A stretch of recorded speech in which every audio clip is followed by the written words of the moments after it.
बाबाजी सद्गुरु दास तुका अधिष्ठान जेते प्रतिष्ठान दे का जेते जन्मला गुणातीत एका दयाचे निनामे चुके जन्मवेता नमस्कार माझा श्री सद्गुरु एकनाथा शरण शरण एकनाथा शरण शरण एकनाथा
ब्रह्म सच्चिदानंद घन पंढरी से पांडुरंग परमात्मा माऊलीत महावैष्णव संत श्रेष्ठ ज्ञानोबराय जगद्गुरु तुकोबराय यांच्या चरणी समर्पित करून मी आजच्या कीर्तन निरूपणाला आरंभ करतो. विठाला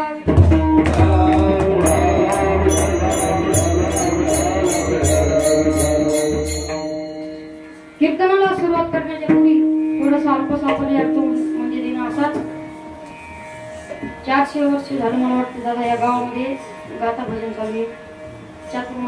चातुर्मासामध्ये दररोजचे 40 अभंग होतात महाराज या गावामध्ये. या गावा इतकं भागी कुठत नाही महाराज.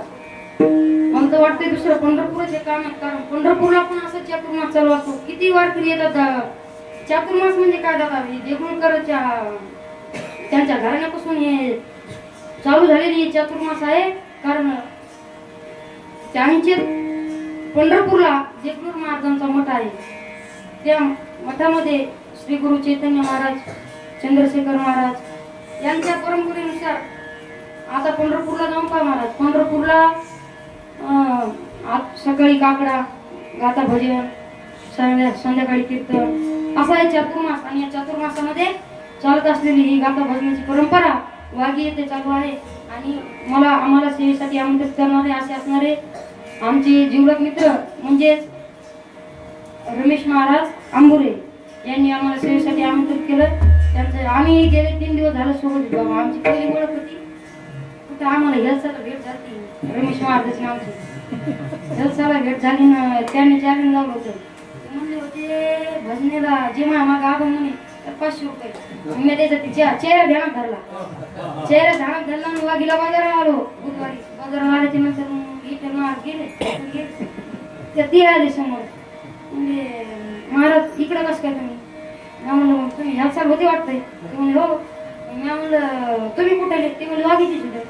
म्हणजे वाघीची. मी म्हणलं मी गावीचा आहे बाबा. मग झाली ओळख आमची. ओळख झाल्याच्या नंतर काय आम्ही 2-3 कार्यक्रम केले. आणि दादा म्हणले आपल्या इथं गाथा भजनाचा कार्यक्रम चालू आहे उद्या पंगतीची दादाची. त्याच्यामुळे दादा म्हणले कीर्तन ठेवायचे. काय कीर्तनाला कुठं करायचं कीर्तन? कीर्तनाला असं म्हटलं की नंतर कधी एकाचा फोन आला आणि ते शेतामध्ये काय म्हणलं माहिती का, पोल्ट्री फार्म टाकले म्हणजे आमच्या शेतामध्ये, त्याच्यामुळे उद्घाटनाचं कीर्तन आहे. कीर्तन काय कीर्तन कुठे करता येते, पण त्याला अभंग कोणता घ्यावा हे प्रश्न आहे ना. तर अभंग आता अभंग गावात ते माणसं कशी असते ते नाही असते, तुला अभंग घ्यावा तर गाठ्यामध्ये कोंबडीचं वर्णन नाही. हा, गाठ्यामध्ये कोंबडीचं वर्णन नाही, कोंबडी पळाला असं काय अभंग नाही. त्याच्यामुळे काय काय काय असं पण दादांनी आम्हाला सेवेसाठी आमंत्रित केलं, त्याचे मी आभार मानतो. आणि विशेष म्हणजे महाराष्ट्रातून हे आलेली सर्व गायक मंडळी, मला तर प्रश्नच पडला होता कीर्तनच करू का नाही, पण दादा म्हणजे कीर्तन करू लागते. आमच्या इथं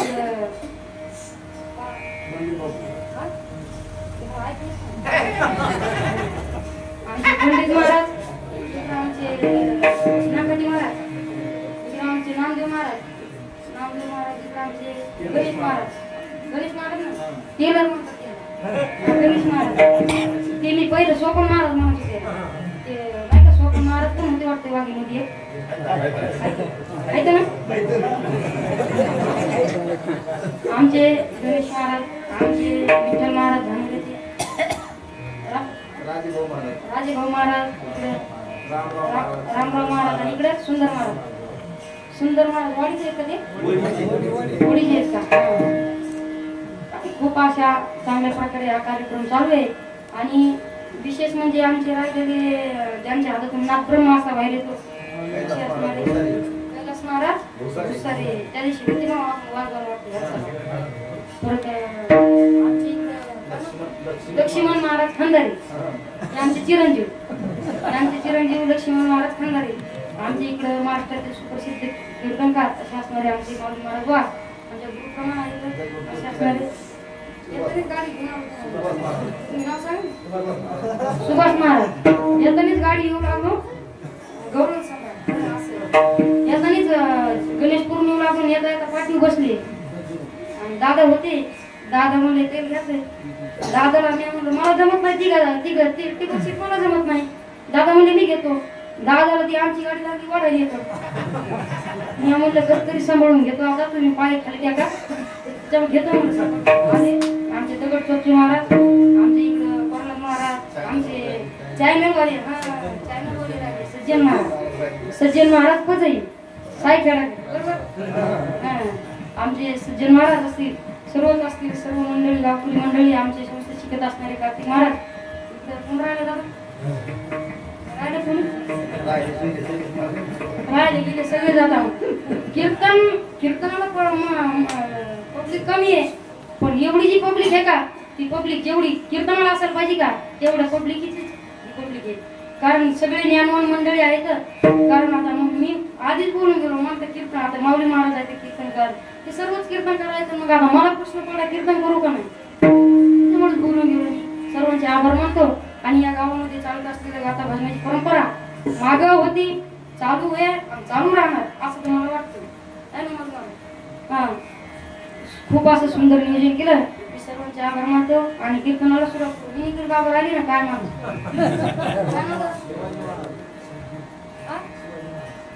शिवाजी महाराज गावातच का, शिवाजी महाराज वाघीचे खूप गोड असे तुमच्यासारखे मी करीत नाही कुठं. मला तर वाटतंय हे गाथा भजन कमी जाता, गाथा भजन चालले दररोज 40 अभंग येतात. आज मला वाटतं माझ्या कीर्तनाच्या आधी 5 अभंग झाले. त्या 40 अभंगात जेव्हापासून गाथा भजन चालू झाले तेव्हापासून मला वाटतं माझ्या कीर्तनात साक्षात तुकोबाराचाच अवतार आहे का. कारण विना घेऊन उभा राहिले टोपी अशी येणेकरी पुढत नसते बाबा. आता नाहीतर मी उभे राहिले तर हे बघायलाच भेटत नाही अशी येणेकरी. सर्वांचे आभार मानतो. आणि आमच्या गावावरून बरीच मंडळी आली कीर्तनाला. बाल कीर्तनकार म्हणजे कोणी येतं दादा, कोणाला वाटतंय विनोदाचार्य येतं, तर मनोरंजनाचं साधन नाही कीर्तन म्हणजे. विक्रमभवनाचे कीर्तन मनोरंजनाचं साधन नाही. आता काय करावं, हसत लागते लोक काय ते लोक ते दुखते. सर्वांचे आभार मानतो. कीर्तनाला सुरुवात करतो.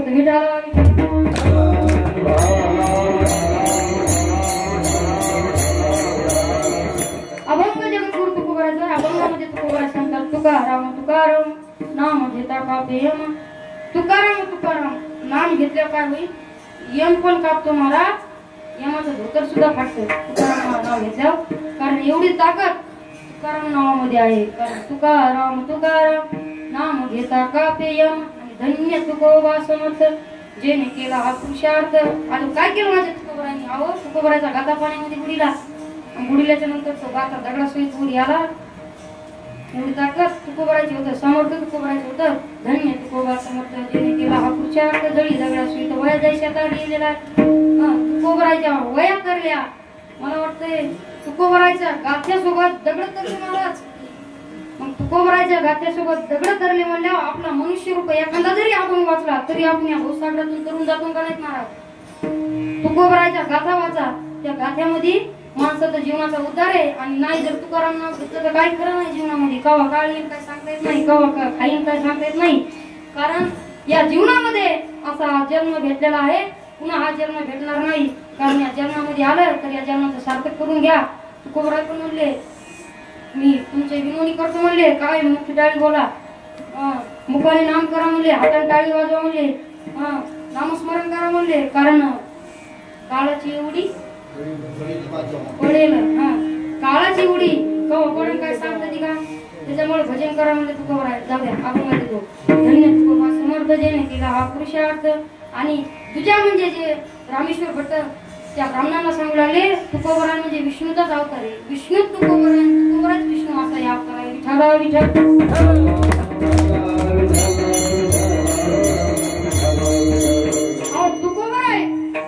तुकोबराय या अभंगामध्ये सांगतात. तुकोबराने सांगित म्हणजे तुकोबरायच्या नाव असं आहे की ते नाव घेतल्याच्या नंतर काय होतं यम कापतो महाराज. पण नाम घ्या ना आपण, नाम कुठं पण घ्या, राम नाव घ्या, तुकाराम घ्या, रामकृष्णारी म्हणा, नाव घ्या तुम्ही. आणि नाव घेतल्याच्या नंतर काय होईल तर उदार होईल म्हणतात. कारण राम म्हणे वाट झाली यज्ञ पाऊला पाऊली. तुम्ही चालताना राम नाव घ्या, कामामध्ये काम काही म्हणा राम राम जाईल श्रम दुःख होईल सुखाचे. तुम्ही चालताना सुद्धा राम नाव घ्या, तुम्ही बोलताना सुद्धा राम नाव घ्या. कारण एकनाथ महाराज हरिपाठात म्हणलेलं आहे खाता पिता हरी बोला. ते सगळंच आता ते अभंगच पाहून घ्या तुम्ही. सगळाच अभंग पाहून घ्या. त्या अभंगामध्ये तुकोबरांचा उठत आवश्यकता हरी बोला. सर्व कार्य करिता हरी बोला, सर्व कार्य करिता हरी बोला म्हणजे तुकोबराय. कारण का म्हणजे तुकोबराय? तुकोबराला तळमळ होती, संतांना तळमळ असती हे जग सुधराव म्हणून. या जगाचं कल्याण करण्याकरिता संत आलेले असतात. जगाच्या कल्याण तुम्ही लाजू नका, खनखन प्रमाण म्हणलं बरं तसं काय बोलतो ना मनाचं पण वरून वरून म्हणायचं हलक्यात घ्यायचं. आवाज वाढव काय म्हणतो चालू होता आपलं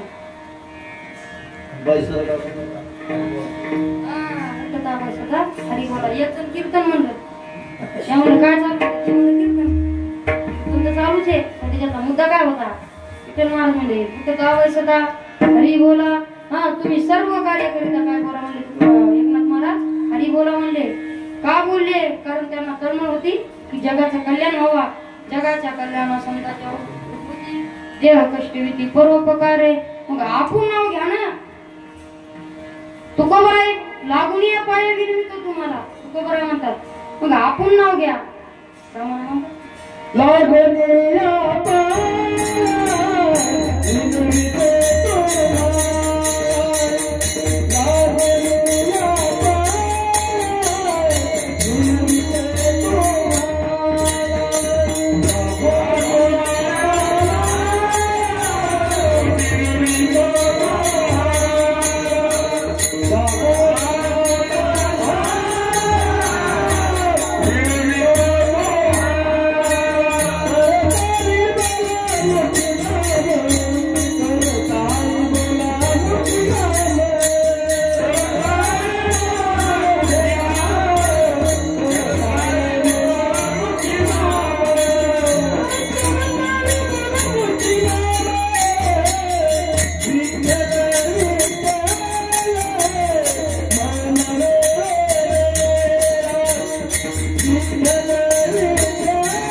नाम घ्या. तुम्ही नामच घेत नाही महाराज, कारण नाम घेतलं तर या जीवनामध्ये तरुण जावं. कारण नाम एवढं सोपं आहे महाराज, एवढं सोपं आहे. 2च अक्षराचं नाव आहे. तुका म्हणे सोपे आहे सर्वहून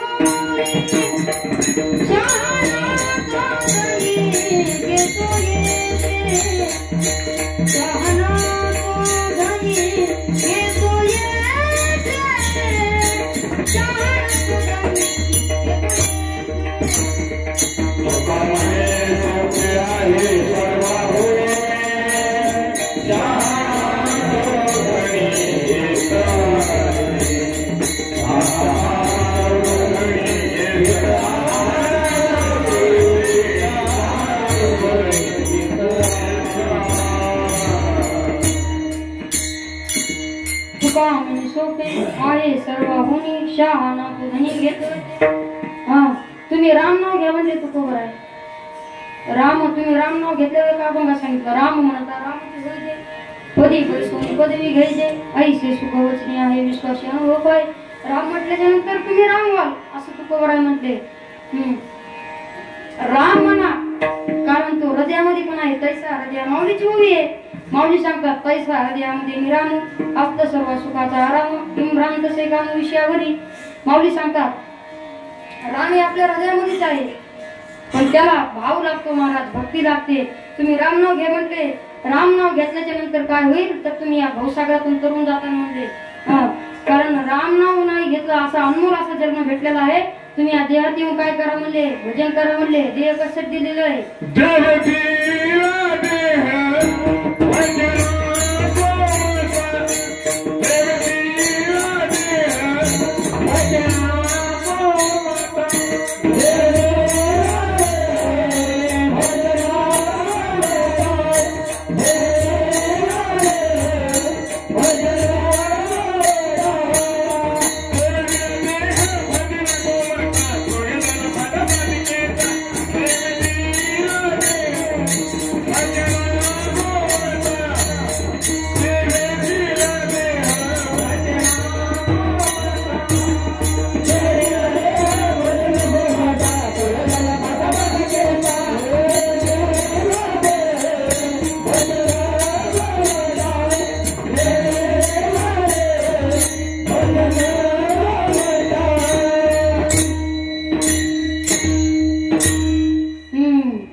देह कशासाठी दिलेला आहे, हा भजनासाठी दिलेला आहे. आपण कशासाठी वापरतो, भजनाकरता जेवणाकरता वापरतो.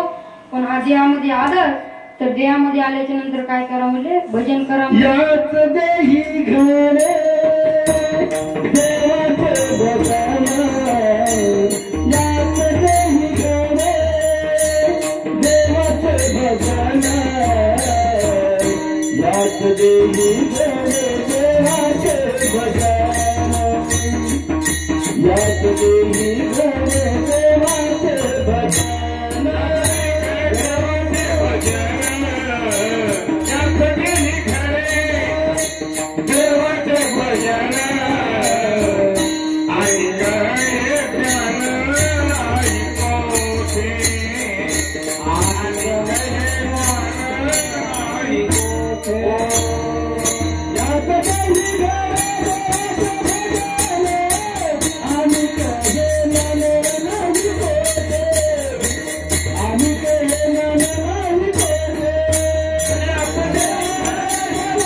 देहाचे भजनी कशासाठी दिला देह भजनाकरिता दिलेला आहे. आवाज मोकळा करा एक प्रमाण म्हणतो. काय प्रमाण आहे. हा 3.5 हाताचा देह दिलेला आहे. आउट हात का मानव देह अल्लाने तुझ दिया. आउट हात का मानव देह अल्लाने तुझ दिया. खाया पिया सुख से सोया ना जमाना खोया. खाया पिया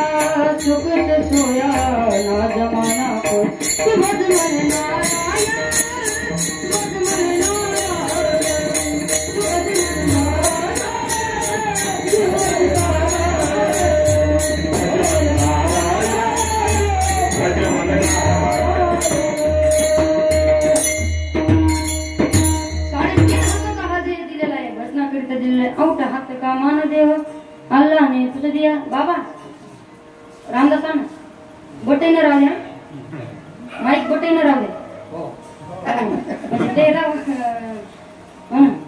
या रे लांबून वडीवर हो नाही राहू द्या पण कमी जास्त करा सगळ्याला चान्स भेटला पाहिजे कारण सगळे चालले जातात मला एवढे मोठे आमचे मंडळी देखल्या मला मी घाबरलो नाही कीर्तन करायला सगळ्याला चान्स असते या ती देई घडे देहाचे भजनी करत काय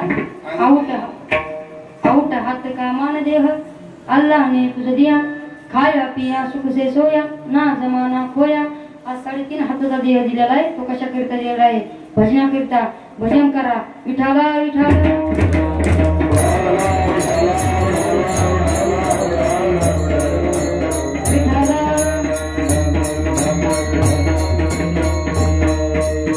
या मानव रूपामध्ये आलोत ना आपण या मनुष्य रूपामध्ये आलोत ना तर तुकोबरा म्हणले या मृत्यू लोकांमध्ये आल्याच्या नंतर पुन्हा जन्म भेटणार आहे का सांगतात एक बाबा मग महाराज पुन्हा जन्म आहे का तुम्हाला माहिती का तुम्हाला माहिती का तुम्ही वरी जाऊन आले तुम्ही आले का वरी जाऊन तेरे सुनो तेरे छतान जाऊन आले का वरी जाऊन कोणीच नाही आलं कोणाला माहिती का येऊ तुम्हाला येऊन बोलला का नाही बोलला हा पुन्हा हा जन्म भेटणार नाही या आता ते कर्मानुसार आहे बाबा आपल्या कर्म चांगले करा फळ चांगलं भेटेल कर्म वाईट करा फळ वाईट भेटेल आपण करते ना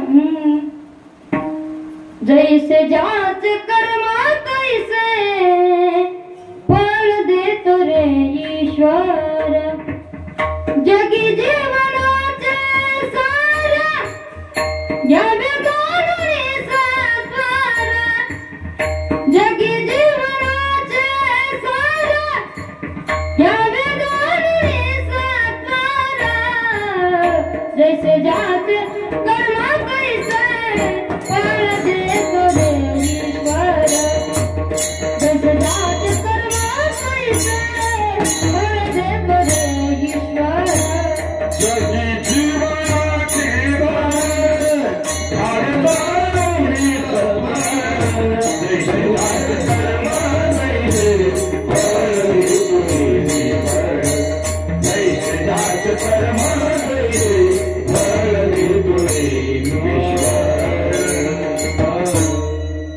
जैसे जाचे कर्म तैसे फळ देतो रे ईश्वर आपल्या कर्मानुसार ना जे कर्म करा तिथे भोग लागत झाले कर्म त्याची भोग केले कर्म त्याची झाले केले कर्म झाले त्याची भोग आले आम्ही ते लहान आहे ना बाबा मला काय ते एवढं नाही जमत हो ना इसरत आता काय वयाच्या मनाला तुमच्या आधी माझे डोळे केस झाले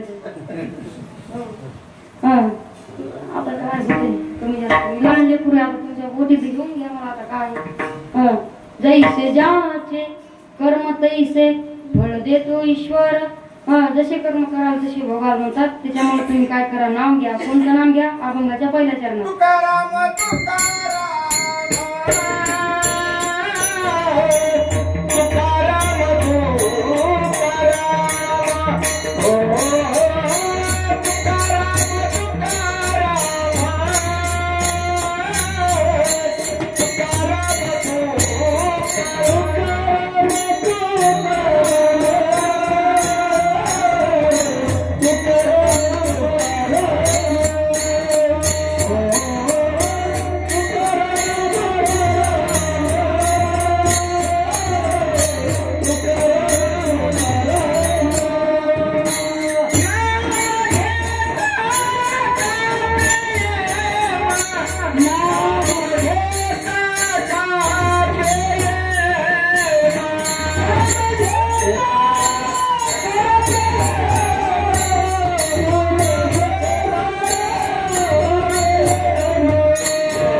घेता का पेय मग कोणतं नाव तुकाराम नाव घ्या.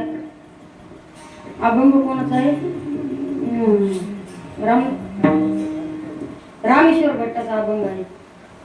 ते मला रामदास स्वामी लागलं मला.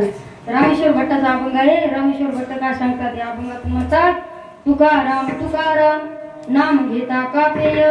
तुकाराम नाम घेतलं तर काय होईल? यम सुद्धा कापतो महाराज. जरी आपलं जवळ आलं बरं, आपलं मरण जवळ आलं, त्या मरणाच्या काहीतरी खुणा सांगितलेल्या आहेत. नाकाचा शेंडा जिभी लागला नाही तर आहे खुणा शास्त्रामध्ये सांगितलेल्या आहेत. एवढ्या खोल जात नाही मला, पण ते कळतंय. काही काहीलाच कळत असते बरं. ते कोणाला कळत नाही ते आपलं मरण आलंय म्हणून. मरण आलं तर काय म्हटले? तुकाराम तुकाराम मरणाआधी घ्या म्हटले. मरण याच्या आधी घ्या म्हटले. किती आधी म्हटले? जसं जन्मलं तेव्हापासूनच नामस्मरण करा म्हणजे. पण ज्या वेळेला मरण येईल त्यावेळेला जरी तुम्ही नामस्मरण घेतलं, नाम घेतलं तर तो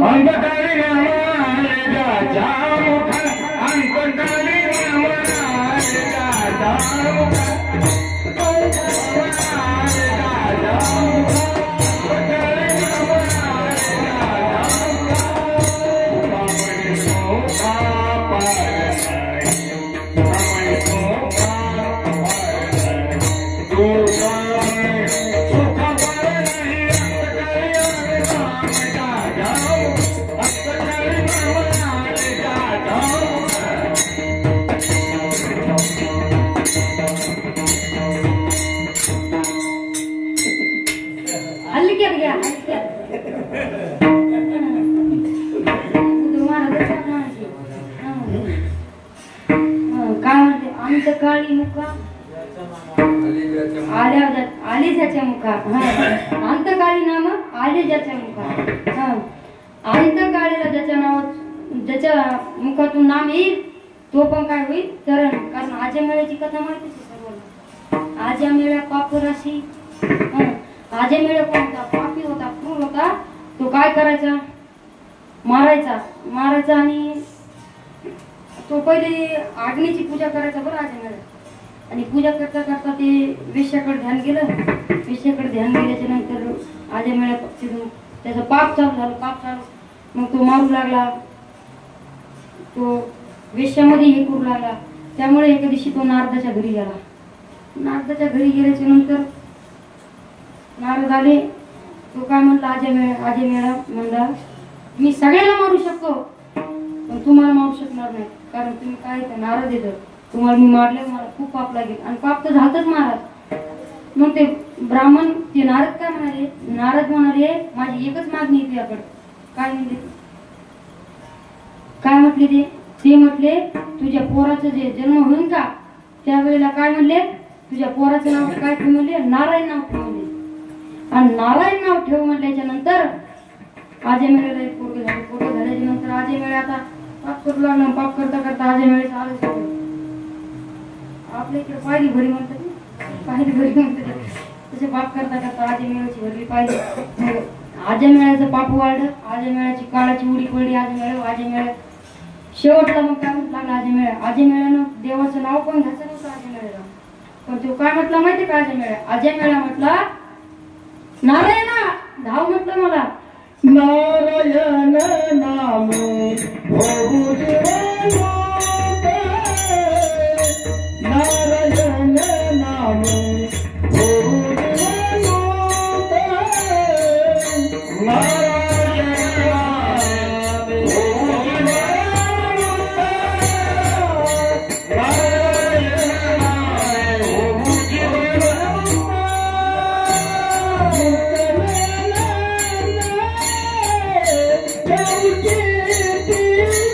कीर्तन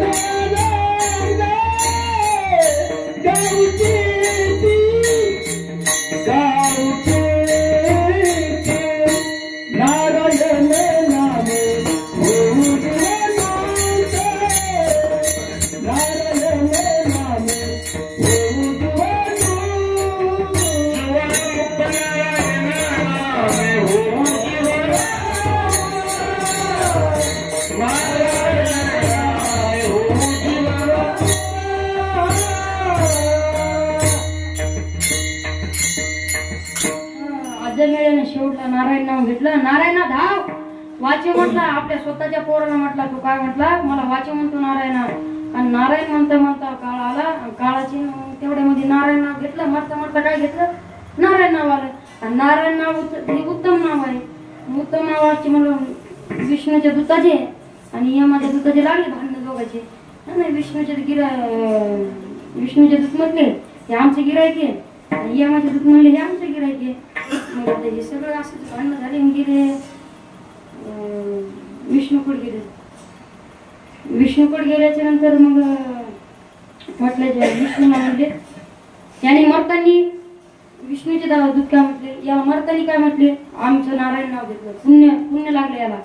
आणि यमाचे नाव काय म्हटले, यमाचे दूत म्हटले की यानं मरतानी यानं सगळं जीवनामध्ये काय केलंय, पापच केलंय. पण त्याने एकदा का होण्या जीवनामध्ये मरतानी काय घेतलं, नारायण नाव घेतलं. अहो तो वेश्याच्या नादी लागत होता.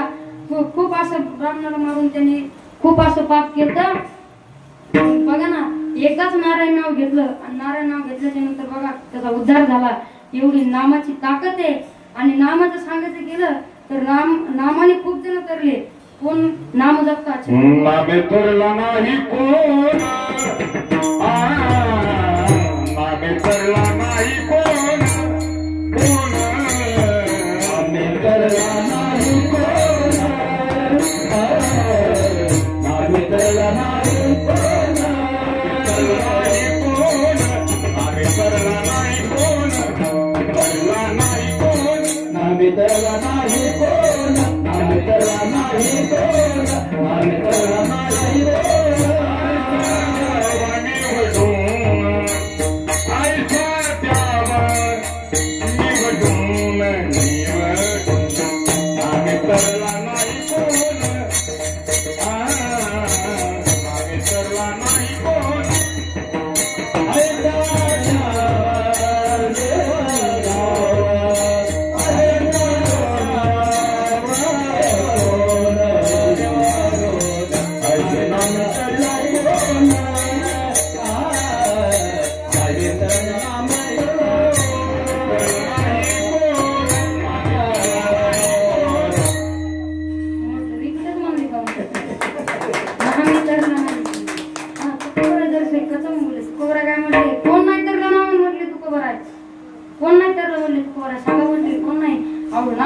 चंद्रमौळी नामे तरला वाल्या कोळी. काय तो वाल्या कोळी एवढा क्रूर होता, ब्राह्मणाला मारायचा. असे मारता मारता त्याने किती 7 रान भरले होते ब्राह्मणाचे. काहीतरी मारून तो खडा काहीतरी करायला घ्यायचा आणि ते त्या खडा रानामध्ये टाकायचा. तो खडा असे मारून मारून 7 रान भरले होते. आणि ते रांजण केवढे होते महाराज माहिती का, एक रांजण केवढा होता. ते आताचे एवढे गोल कुटुंब असते तर तेव्हा ते रान एक हाती बसून एवढा एक रांजण होता. तेव्हा त्या रांजणामध्ये ब्राह्मणाला मारून माणसाला मारून तसे 7 रांजण भरले होते. 7 रांजण भरल्याच्या नंतर एके दिवशी तिकडून नारद मुनी चालले होते. नारद मुनी जाता जाता वाल्या कोळीला भेट झाली. वाल्या कोळी असा मारायलाच गेला. मारायला गेल्याच्या नंतर त्याने पाहिली वाल्या कोळीला नारदाने सांगितलं थांब म्हणले, मला मारायच्या आधी तुला एक प्रश्न विचारायचा. म्हणजे नारद म्हणाले, वाल्या कोळी म्हणाला विचारा प्रश्न, काय विचारायचा. ते म्हणले तू जे एवढं मारतो, हत्या करतो, याच्यामध्ये तुझ्या घरचे सगळं म्हणजे भागीदारी आहेत का, याच्यामध्ये तुझ्या घरचे तुझे शामिल आहेत का, तुझ्या घरच्याचं काही याच्यामध्ये आहे का. तो म्हणला हा प्रश्न तर मी कधी मनाला विचारला नाही, त्याला विचारला नाही. मग तो घरी गेला, बायको आईला विचारला, मी तुमच्यासाठी एवढं आणून देतो म्हणे, मला साड्या वस्त्र निवारा सगळं काही लागतं ते आणून देतो, तुम्ही माझ्या पुण्यात भागीदारी आहेत का पापात भागीदारी आहेत. ते म्हणजे तू जेवढं पुण्य करशील तेवढ्या पुण्यात आम्ही भागीदारी, तू जेवढं पाप करशील त्याच्यात आम्ही भागीदारी नाही. तो गेला लेकराकडे, काही बोललीच नाही. बायकोकडे गेला.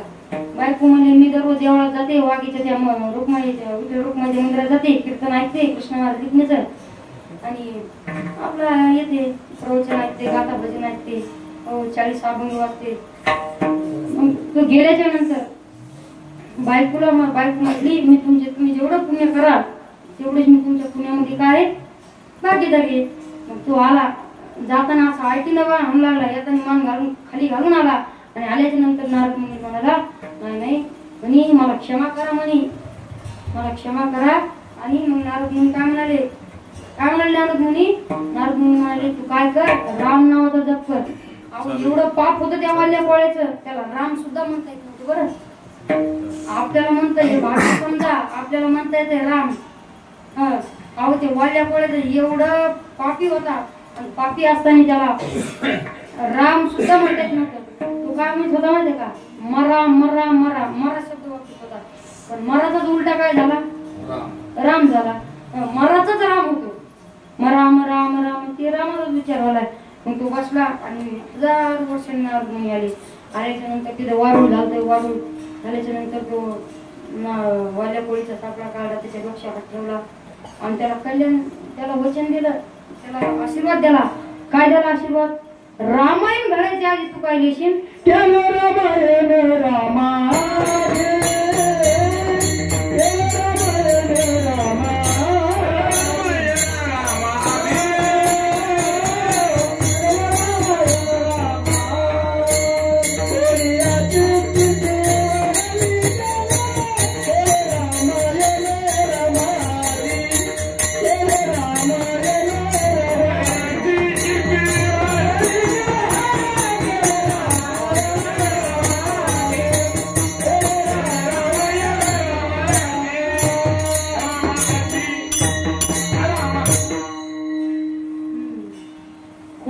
कीर्ती वाढली गाण केले रामायण रामादी.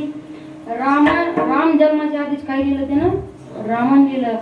आणि जसं रामायण लिहिलं तसंच रामायण घडलं. महाराज हे काय कायला माहित नव्हतं. ज्या वेळेला रामायण घडलं ते रामायण घडायच्या आधीच, राम जन्माच्या आधीच ते रामायण काय केलं, लिहून ठेवलं होतं. त्याच्यानं केले रामायण रामादी. मग असंच नाम घ्या. आणि या चरणामध्ये हे जे मी म्हटलं नामदत्ता चंद्रवळी, नाम इतरला वाल्या कोळी, 2 कथा आलेल्या आहेत. एक शिवशंकराची कथा आहे, जेव्हा समुद्रातून हालाहाल विष निघालं तेव्हा ते कोणी प्राशन केलं, भगवान शंकराने प्राशन केलं. आणि प्राशन केल्याच्या नंतर त्यांच्या कंठात काय होतं, अंगाचा काय होऊ लागला, 10 होऊ लागला. 10 म्हणजे 10ची नोट नाही, 10 होऊ लागला. आणि 10 होल्याच्या नंतर मग अर्धा चंद्र जगाला शीतल देणार होते, चंद्र डोक्यावर प्राप्त केला. शिवपापे हरला, शिवपापे हरला, शिवपापे हरला, शिवपापे हरला, शिवपापे हरला, हरपापे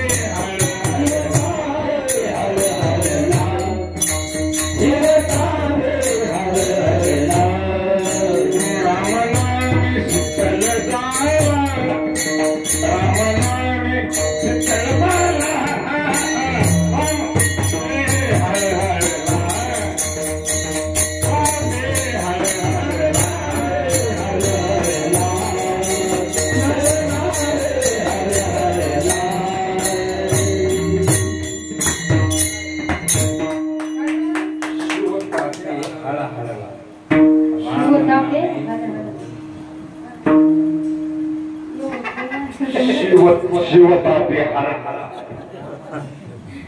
ते हाय हाय कर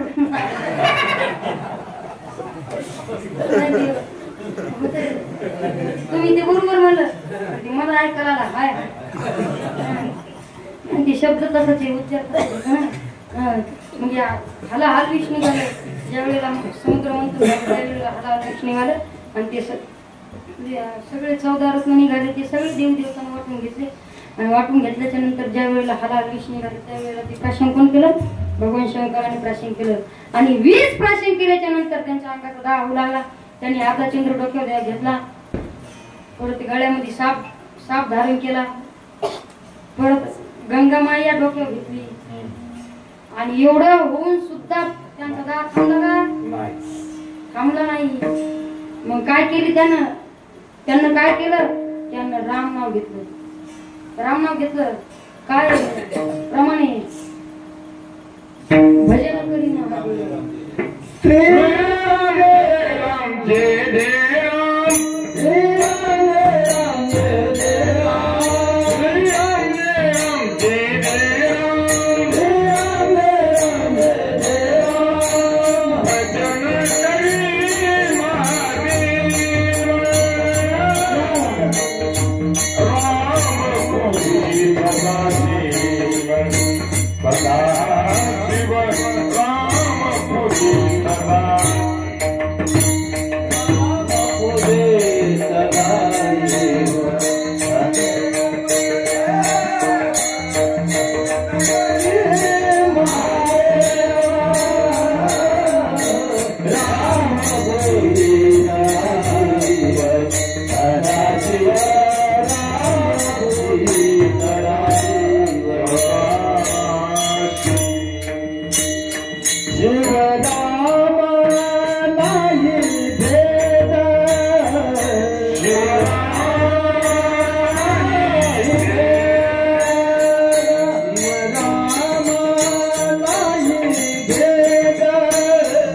महादेव राम पूजी सदाशिवा भजन करी महादेव. काय केलं शिवशंकराने? एवढे मोठे शिवशंकर असणारे त्यांनी काय केलं? राम नाव घेतलं. आणि त्यावेळेला काय झालं? राम नाव घेतल्याच्या नंतर त्यांच्या अंगाचा काय झाला? दाग झाला. विठाला विठा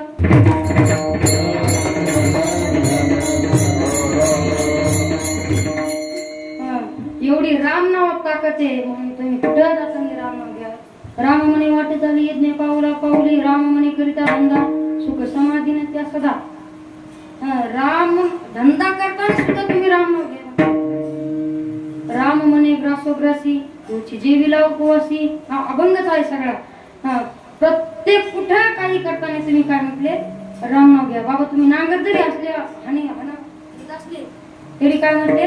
राम नाव घेतले. राम नाव घे म्हणा होते बरं नाही कोणी एखादा शब्द म्हणजे घेतले होते ते वयाचे म्हणून.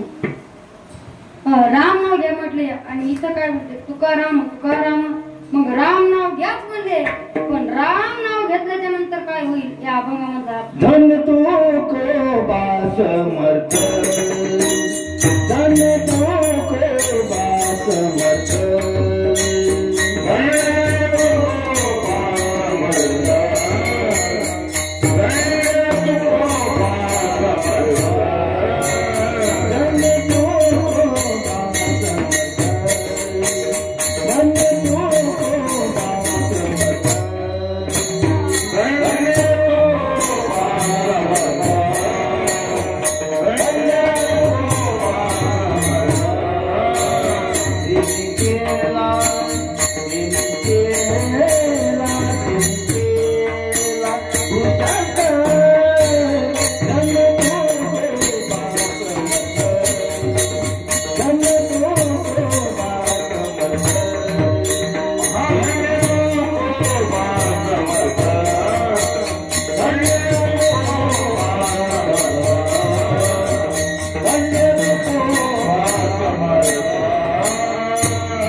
धन्य तुकोबा समर्थ जेने केला हा पुरुषार्थ. धन्य तुकोबा समर्थ म्हटले. कोण म्हटले? रामेश्वर भट्ट म्हटले. आणि रामेश्वर भट्टांनी तुकोबराला एवढा त्रास दिला महाराज, एवढा त्रास दिला. पण रामेश्वरच भट्ट काय म्हणतात या अभंगामध्ये? काय म्हणतात? तुम्ही तुकाराम नाव घ्या म्हटले आणि रामेश्वर भट्ट पण मारायचे होते. तुकोबराला किती मारायचे महाराज? पण तुकोबरांनी रामेश्वर भट्टाला एवढं स्थान दिलं की रामेश्वर भट्ट स्वतः काय कीर्तनामध्ये टाळ घेऊन उभा राहिले. तुकोबराच्या ठिकाणी म्हणतात गाढवाचे घोडे आम्ही करू दृष्टी पुढे. गाढवाचे घोडे म्हणतात. तुकोबरा काय म्हणतात? आम्ही गाढवाचे घोडे केले. तुम्ही करता ना गाढवाचे घोडे? ब्रह्मदेवाने गाढव उत्पन्न केलं. ब्रह्मदेवाने म्हटलं चला बरं गाढव काय करतात ते नुसतं डरकाळत करू लागले. ब्रह्मदेवाने गाढव निर्माण केलं विठ्ठल महाराज. आणि गाढव निर्माण केल्याच्या नंतर ब्रह्मदेवाने दिलं की सोडून दिल्याच्या नंतर ब्रह्मदेव म्हटले चला बरं गाढव करायला तरी काय खाली पावा जाऊ. ब्रह्मदेवाने पाहिलं गाढव आलं. गाढव तुम्ही डरकाळत आणले सकाळी सकाळी आळले. मग आल्याच्या नंतर मग आता ब्रह्मदेवाला ते कळालं गाढव नुसतं काय करायला डरकाळत पडाले. मग इथं तुकोबराने गाढवाचे घोडे आम्ही करू दृष्टी पुढे. तुकोबराने गाढवाचे घोडे केलं. कसं केलं माहिती का तुम्हाला? माहिती का गाढवाचं घोडं कसं केलं? अहो ते गाथ्याला झालं ना तुकोबराच्या रामेश्वर भट्ट तुकोबराच्या कीर्तनामध्ये टाळ घेऊन उभं राहिले म्हणजे गाढवाचं घोडं झालं ना. नाही कळलं? रामेश्वर भट्ट काय करायचे पहिले? तुकोबराला त्रास दिला. रामेश्वर भट्टाने खूप मारलं हे केलं. पण तेच रामेश्वर भट्ट तुकोबराच्या कीर्तनामध्ये टाळ घेऊन उभं राहिले म्हणजे हे काय झालं? गाढवाचं घोडं झालं. किती सिंपल आहे तसं काय नाही. मध्ये मी इंग्रजी पण आणतो एवढं काय टेन्शन घ्यायचं नाही. गाढवाचं काय झालं दादा?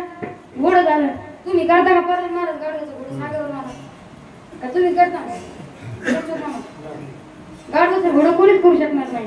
पण मला तर वाटतंय आता पण काही या कलियुगामध्ये पण काही गाढवाचे घोडे झाले तर पूर्ण आहे ना. तुकाराम महाराज गाथ्याने मग गाथा वाचला काय काय नाही. त्याच्या गाढवाचं काय झालं, घोडं झालं.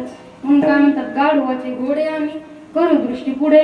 गाढवाचं घोडं ब्रह्मदेवाला करता नाही आलं, नाही करता आलं ब्रह्मदेवाला.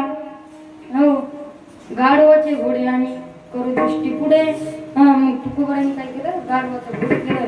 ते रामेश्वर भट्ट साक्षात टाळ घेऊन उभा राहिले. आणि तेच रामेश्वर भट्ट आज काय सांगतात, धन्य तुकोबा समर्थ जेने केला हा पुरुषार्थ. काय समर्थ होतं तुकोबारामध्ये. तुकोबारांनी गाथा लिहिला आणि गाथा लिहिल्याच्या नंतर गाथ्याला म्हटलं जातं 5वा वेद हे तो गाथा. हे जे 4 वेद सांगितले का, 5वा वेद म्हणजे आहे तुकाराम गाथा. त्या गाथ्यावर नाव आहे, तो 5वा वेद आहे. आणि त्या वेदामध्ये त्या तुकोबारांनी तो 5वा वेद लिहिला, तुकाराम गाथा लिहिला. आणि तो गाथा लिहिल्याच्या नंतर काही देऊच्या ब्राह्मणाला काही सैल नाही. असेच काय काय बाबा ज्याची प्रगती होती का ते रसैन होत नसते बाबा.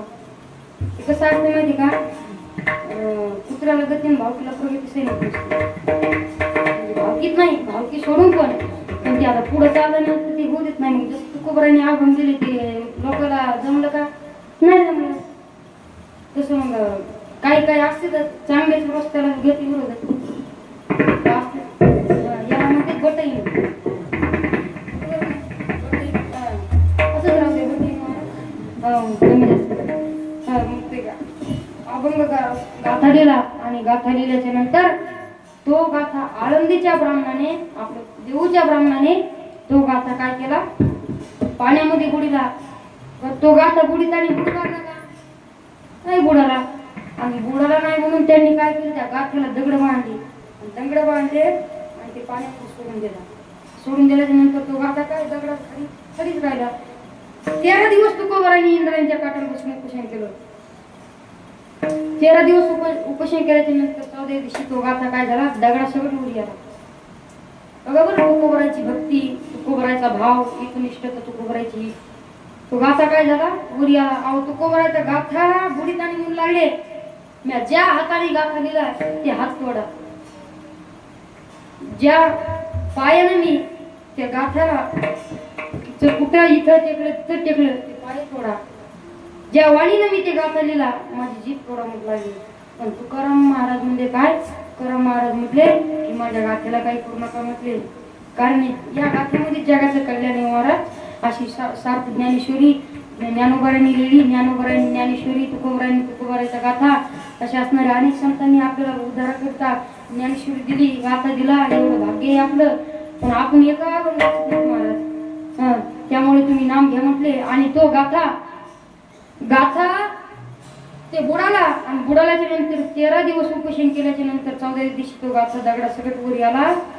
वडी आल्याच्या नंतर ते लाया जशा तळतात का वर येतात तसा तो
गाथा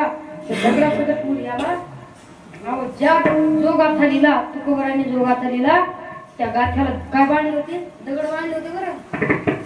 त्याला काय काळे नव्हत्या, थर्मोकॉल नव्हतं, त्याला काय बांधले होते, दगड बांधले होते. आणि तो गाथा काय झाला 14 दिवशी दगडा सगट वरी आला. काय झाला, दगडा सगट वरी आला. मला आजच्या कीर्तनातून एकच सांगायचंय, गाथ्यान जर दगड तरू शकतात, आपण जर पाण्यामध्ये दगड टाकला तर तो बुडन का तरंगण महाराज तुमच्या इकडे तरंगते हा नाही आमच्या इकडे मेल्या माणसं जाते तुमच्या इकडे चित्ते पोलीस जाते हा अहो तो पाण्यात दगड टाकला तो बुडतो तसा तो दगड तो तरला आणि त्या तरल्याच्या नंतर मला आजच्या कीर्तनातून एकच सांगायचे तुकोबराच्या गाथ्यानं दगड तरले म्हणल्यावर मनुष्य काऊन नाही तरायचा माझी भाषा कळते ना तुकोबराच्या गाथ्यानं जर दगड तरतात तर आपण मनुष्य रूप काऊन नाही तरायचं तुम्ही एक जरी आपण घातला तर तरा व्यापार भवसिंधू हा तरी आपण काय जातो तरुण जातो हा दगड तरतात म्हणल्यावर आपण काऊन नाही तरायचं काय चुकलं का हा तरुण जातात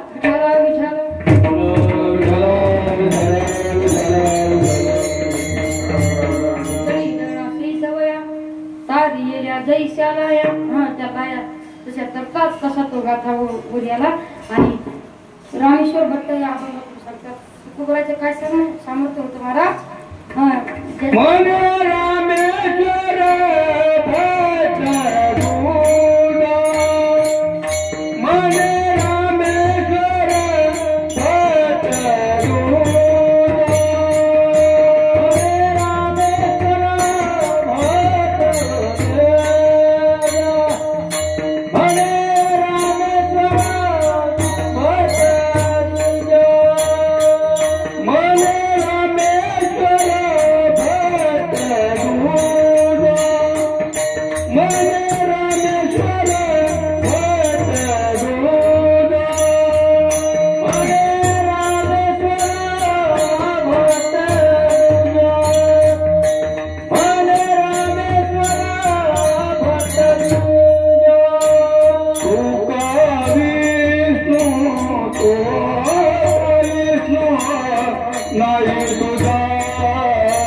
ब्राह्मण उपदेश करतात. तुकाराम नाव घ्या म्हणतात. तुम्ही काय म्हणतात?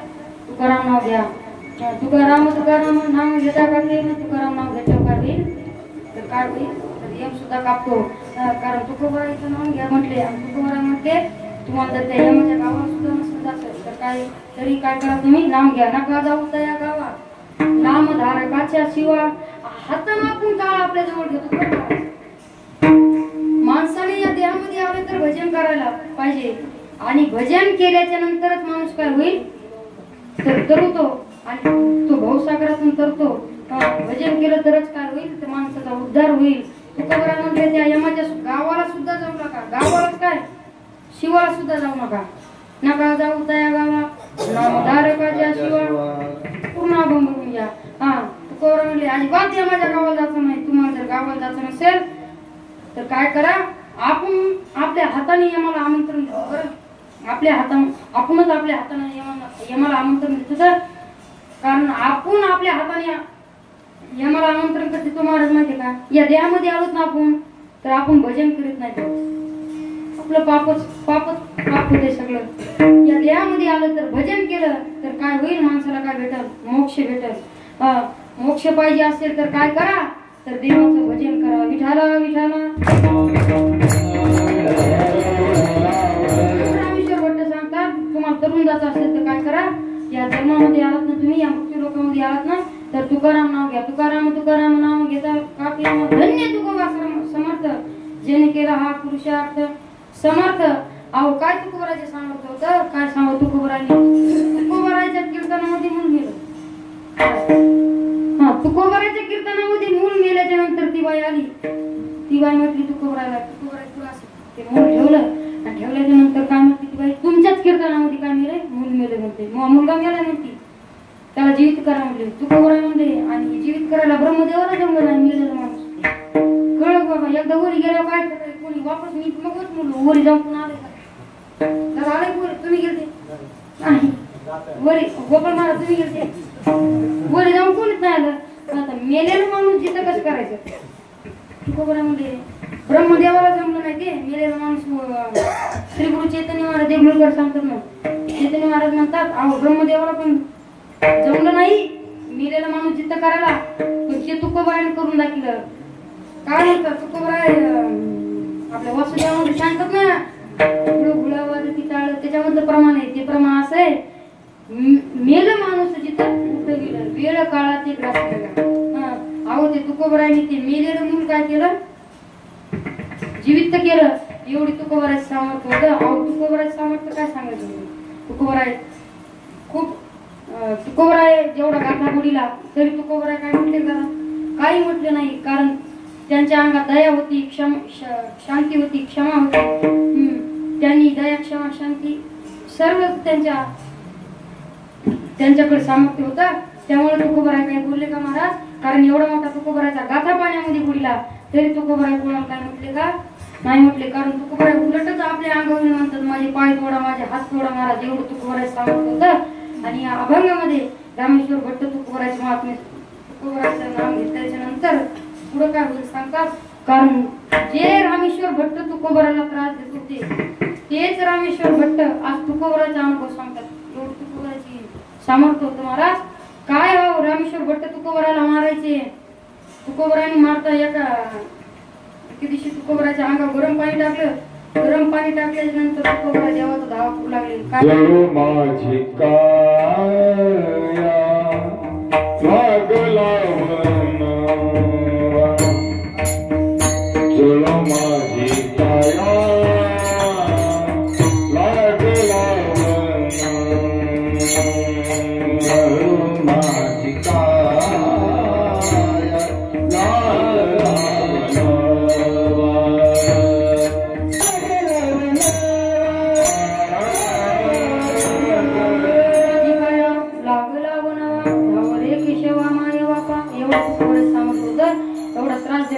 तुकोबरालाच नाही अहो माझ्या ज्ञानोबराला सुद्धा त्रास दिला. त्रास काय दिला त्रास. अहो एका दिवशी ज्ञानोबरा भिक्षा मागायला गेले. भिक्षा मागायच्या नंतर यशोबा एका महिन्यात भिक्षा वाढीच्या नंतर मी पण आड मार्ग धरलो बरं टाइम संपला आपला. आणि भिक्षा मागायच्या नंतर एका महिन्यात भिक्षा वाढी यशोबा खेचर तिकडून पाऊस लागला. पाहता पाहता तो आला घोड्या बसून आला आणि मग ज्ञानोबराची पिशवी हातातली खाली घेतली झोळी खाली घेतली आणि ते पीठ मातीमध्ये तुडीलं. ज्ञानोबराला कोणी राग नव्हता आला महाराज. ज्ञानोबाला राग आला. ज्ञानोबरा कर्णकुटीकडे गेले ताटी लावून घेतली. मुक्ताबाईने उपदेश केला योगी पावन मनाचा साई अपराध जनाचा विश्वरागे झाले म्हणे समजे सुखे व्हावे पाणी तुकोबरा मुक्ताबाईनी माझ्या चिमुकल्या मुक्ताबाईनी खूप उपदेश केला ज्ञानोबराने ताटीचे आगम पाहून घ्या सगळे विश्वकोट ब्रह्मदोरा घाटी उघडा ज्ञानेश्वरा एवढा त्रास दिला अहो एवढा त्रास संतांना झाला तरी संत काय संत जगाच्या कल्याणाकरिता तळमळ करतात लोकांनी किती जरी त्रास दिला तरी संतांनी पाणी व्हायचं असते अशी मुक्ताबाई सांगू लागल्या संतांचं सामर्थ्य माझ्या ज्ञानोबराचं सामर्थ्य अहो एकनाथ महाराजांचं सामर्थ्य येऊन अंगावर तुमकला प्रसाद देऊनी मुक्त केला किती वेळाला येऊन अंगावर तुला पण माझ्या एकनाथ महाराज काय बोलले का उलट त्याला काय केलं प्रसाद देऊन काय केलं मुक्त केलं एवढं संतांचं सामर्थ्य आहे अहो संतांचं सामर्थ्य केलं माझी वाणी पुरायची नाही तुमची वाणी पुरायची नाही संतांचा महिमा किती वर्णावा संतांचं सामर्थ्य हे सांगायला गेलो माझं आयुष्य गेलं माझे जन्म गेले तरी मला सांगता येत नाही महाराज एवढं संतांचं सामर्थ्य आहे झालेली सेवा भजन करू विठोबा रखुमाई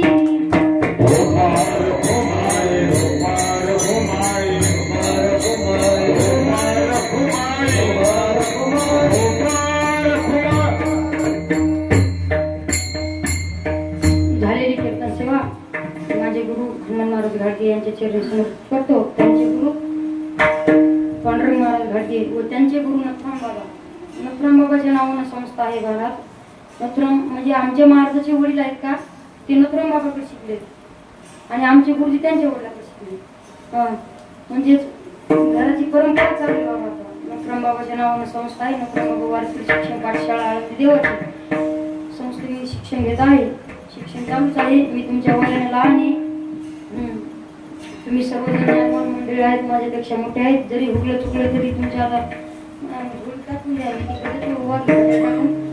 परत परत यायला नको काय चुकलं असेल तर त्यामुळे तुम्ही ज्ञानात मोठे आहेत वयात मोठे आहेत मी काय मी लहान आहे मला आणि लहान असल्यामुळे मला कोणी सांभाळून घेते आणि माझ्याकडून जरी एखादा शब्द गेला तरी ते मला परत करा मी तिकडे टाकून देतो असेच आम्हाला ज्यांनी शेळीसाठी आमंत्रित केलं असे असणारे आमचे रमेश महाराज आंबुरे शेळत नाव होतं परत आमचे मृदंगाचार्य लक्ष्मण महाराज खंदारे त्यांचेच वडील विठ्ठल महाराज खंदारे आमच्या महाराष्ट्रातील सुप्रसिद्ध गायनाचार्य मनोरा येथील आमचे गोपाळ महाराज इकडे आमचे सुंदर महाराज आमचे इकडं रामराव महाराज इकडं राजेभाऊ महाराज विठ्ठल महाराज इकडं गोपाळ महाराज इकडे नामदेव महाराज इकडे नखाती महाराज इकडे गणेश महाराज इकडं पंडित महाराज बाबा तुमचं काय ना शिवाजी महाराज सर्वांचे सेवा स्वामी करतो आणि आमचे कृष्ण महाराज भुसारी कैलास महाराज मी काय म्हणतो नाही मोहत ना कृष्ण होत ना ते वही म्हणून होत आहे तुम्ही बरोबर बोलले आमचे कैलास महाराज भुसारे ते दादानी आपण वाजीला होता माऊली चला आमचे कीर्तनकार असणारे माऊली महाराज वाघ दादा अण्णा बाय मला कोणतरी म्हणलं वाघ अण्णा होते माऊली महाराज वाघ आणि वाघ एक वाघाचीच वाघी बरोबर आहे ना माऊली महाराज वाघाचीच वाघी आमचे माऊली महाराज वाघी करा अण्णा काय गायकवाड सगळेच गायकवाड गायकवाड माऊली महाराज वाघाची वाघीचे आमचे माऊली महाराज तसेच आमचे रमेश महाराज इकडे आमची सर्व गायक मंडळी सज्जन बाबा ऐकू आले झोपे आई तुम्ही झोपले तर आमचं आवड होईल आमचे बाबाची स्वामी काढू लागले व्हिडिओ कॉल केला दुपारी मी आम्हाला यावं लागतं कीर्तनाला नाही शेवटला म्हणजे देश खाणार आला महाराज माझ्या नाताला धाडतो म्हणजे तुम्ही जानवार हे कटाळा पण मला फोन आला म्हणले तुम्ही कुठे तर मी म्हणलं गावात येत आणि ते म्हणले मी वाघितले म्हणजे मी हजर व्हायच्या आधी ते हजर झाले त्यांची नाही पेरूला तसं कसं टाकून आपण त्याच्या गाडीत पेरू टाकून करते इकडे आमचे आजोबा आले तर प्रल्हाद महाराज आमचे पप्पा सर्वच असतील सर्व कीर्तन उपस्थित राहिले सर्वांचे आभार आणि अशीच ही परंपरा चालू आहे गाथा भजनाची अशीच परंपरा चालू राहावी अशी सर्वांचे चरणी समर्पित आणि कीर्तनाला आरंभ तेच पाहायचं होतं मला भूक का काय कीर्तनाला ही सेवा समर्पित करतो महिला मंडळ गेलं वाटते गेलं त्याला ते पहिलाच अंदाज लागत आहे ते काय असते माहिती का महाराज बोलायला येतं आणि बोलता बोलता झालेली सेवा म्हटलं की महिला मंडळ उठणार झालं उठणार हा कारण तुम्ही मंदिरात येऊन तुम्हाला कोणाला उठता येणार हे मला कळलं ना बस महिला मंडळ गेलं उठून त्याला वाटलं कोण पाहिलंय महाराज तर आडंगीची महिला मंडळ आले कीर्तनाला सर्वांचेच आभार मानतो आणि कीर्तन सेवेला पूर्ण विराम देतो ज्ञानेश्वर